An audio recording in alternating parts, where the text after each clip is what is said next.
Olá, segundo ano A, FD e segundo B, FD, disciplina de ATP. Terceiro vídeo que eu faço para vocês de revisão também, né? E no vídeo 1 eu falei sobre o marco situacional, no vídeo 2 eu falei sobre o marco conceitual e parei com o vídeo para finalizar. Vamos lá? Hoje eu queria falar com vocês um pouquinho sobre de onde vem essa influência, o que nós temos que seguir na elaboração do PPP. Nós temos hoje uma LDB 93/94 de 96, no artigo 12 ali, ela nos dá autonomia para a elaboração de nossos documentos, para a nossa organização interna. No entanto, como eu já havia explicado, existem algumas leis que impactam diretamente na nossa organização. Exemplo, eu não posso colocar no PPP nada que viole um princípio constitucional. Por quê? Porque a Constituição está lá em cima, existe uma hierarquia.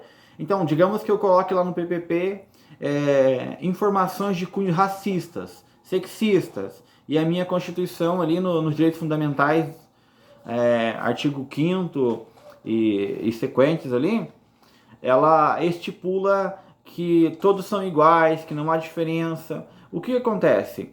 Eu simplesmente não vou poder violar no meu PPP nada que a Constituição contrarie e também não vou ter que violar nada que a LDB discipline como sendo correto, como sendo feito. E nós temos na Constituição também a definição geral da organização e a definição mais específica fica por conta da lei complementar, que é a LDB. Uma lei que está abaixo ali da Constituição, né, bem um degrau abaixo da Constituição, e que disciplina o nosso trabalho. Além da LDB, nós seguimos as orientações das nossas mantenedoras. Por exemplo, no caso do Estado do Paraná, a escola estadual, onde nós estamos estudando,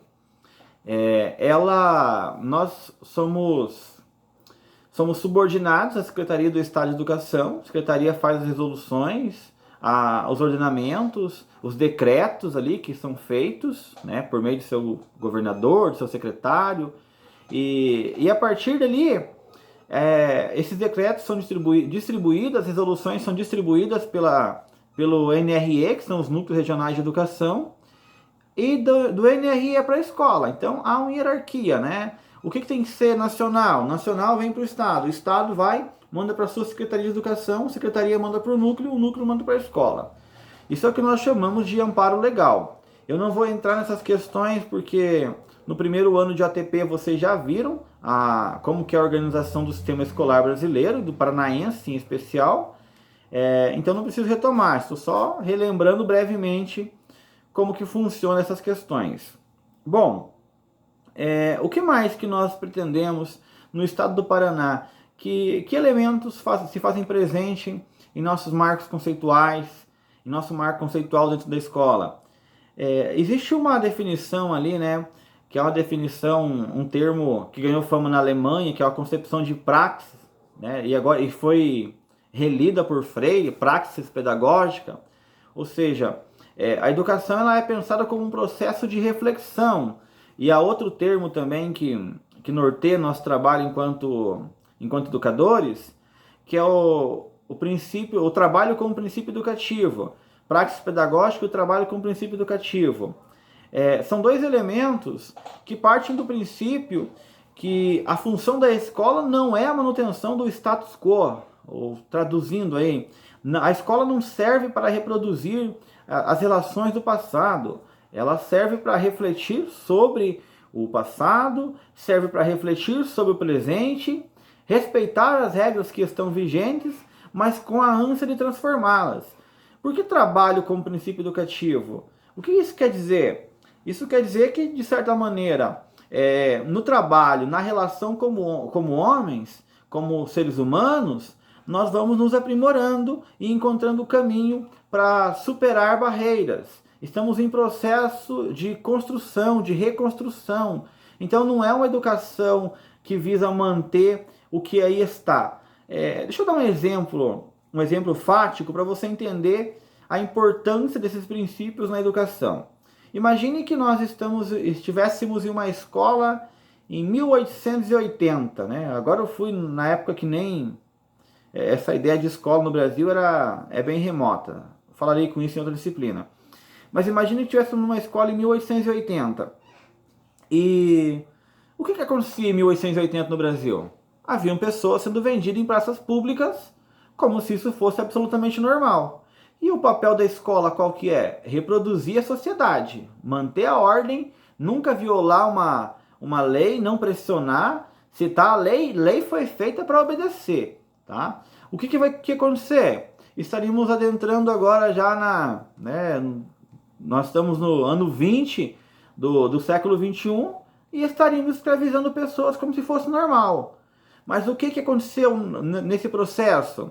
Você começa a perceber que existem algumas relações que elas não fazem sentido mais para a presente época. E aí eu citei a escravidão, eu podia citar a emancipação feminina até a década de 60, acho que 67, se não foge a memória. O patrimônio de uma mulher casada era administrado pelo marido, mesmo ela sendo a dona, sendo a herdeira, era ele que administrava.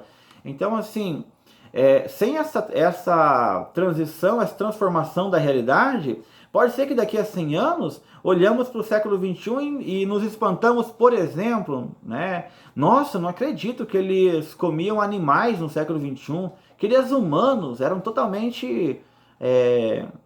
eram aborígenes esse pessoal, que povo nojento comer animal, no sentido de consumo de carne, né? Tá uma tendência geral aí de acabar. Eu sou fã disso, tá? Deu exemplo de maneira esporádica. Eu adoro carne. Mas enfim, pode ser que daqui a 100, 200 anos eles questionem nossos atos. Então a função da escola, para não se tornar anacrônica, é levar o cidadão, a nova geração, a aprimorar a anterior. A anterior traz uma experiência válida ali, algumas coisas não funcionam mais. Quando você conversa às vezes com teu avô, você percebe que alguns elementos dele, se você for seguir na sociedade, você está lascado, né? Muitos de nós temos avós, bisavós racistas. Em alguns casos eles dão conselhos brilhantes, alguns têm conselhos machistas que não se aplicam mais. Enfim, é necessário que a sociedade não seja formada apenas para o interesse imediato. E aí vai toda uma crítica à pedagogia tecnicista. O que a pedagogia tecnicista disciplinou em dados momentos? Estou falando com base na visão atual que nós temos, né? Muito influenciada pelo histórico crítico do professor Demerval Saviani. Pensa num cidadão que ele é formado para cumprir, para obedecer as relações mais imediatas. Qual que é a relação mais imediata? Trabalho e alimentação. Então ele vira um autômato, um robô, trabalha, se alimenta e não raciocina. Essa ideia de praxis pedagógica não é apenas você praticar, você viver, você respeitar. Você tem que também refletir sobre aquilo. E isso não implica que você vai por aí desobedecendo todas as leis que existam. Eu não concordo com isso, eu não vou seguir. Não, é um processo de construção coletiva. O abandono de uma legislação para início de outra tem que ser, na educação democrática na qual nós estamos vinculados, um processo contínuo. Não é simplesmente não aceitar, né? Você tem que construir a transformação. Não adianta ficar à margem da sociedade. Eu não concordo com o sistema, vou virar criminoso. Vou ficar à margem da sociedade.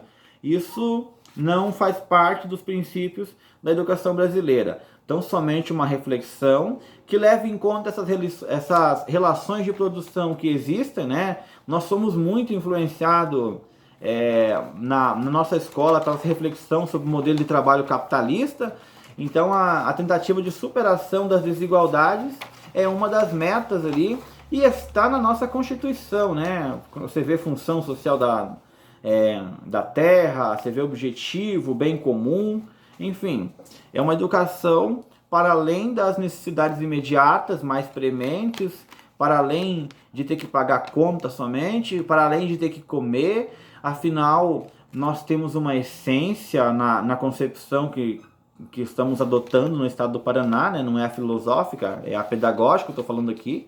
Filosoficamente eu teria problema com essa afirmação, mas nós temos uma essência assim que nos define, nos objetivos. O ser humano é um ser que ele não é sozinho, ele precisa da sociedade para ser, e se ele for apenas um robozinho ali que trabalha, dorme, trabalha e não busca nenhuma reflexão sobre o mundo, o que esse ser vai ser de fato, né? Será que ele vai ser plenamente? Ou vai acordar, trabalhar, morrer e passar uma vida não superior à de um animal? Então essas questões elas têm que ser levadas em conta também, tanto por documentos, tanto pela legislação, Amparo Legal, Constituição de 88, artigos ali, os primeiros, né, 3, 5, depois lá no 224 também há um longo trecho ali, exclusivamente da educação. Se quiser avançar um pouquinho em cidadania, não precisa ficar na parte específica da educação, enfim, N artigos da Constituição e também da LDB, a LDB inteira, nos trazem subsídios daquilo que devemos fazer enquanto educador na hora de pensar na elaboração da identidade da escola, né? Sabe você, quando você faz seus planos de mundo, não sei se você faz, minha geração fazia planos de mundo, que eu quero para a vida, ainda que sejam planos curtos.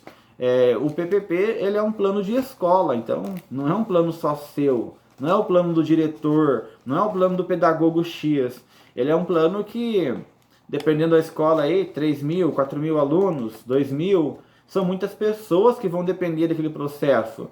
E são 2.000 por ano, né? Sai as turmas de terceiro, de quarto ano, entra outras daqui a pouco. Então é um processo que tem que ser refletido. Não dá para ficar simplesmente deixar a pessoa entrar e sair da mesma maneira. O que você fez na escola? Ah, eu peguei o diploma. Né? Não é assim.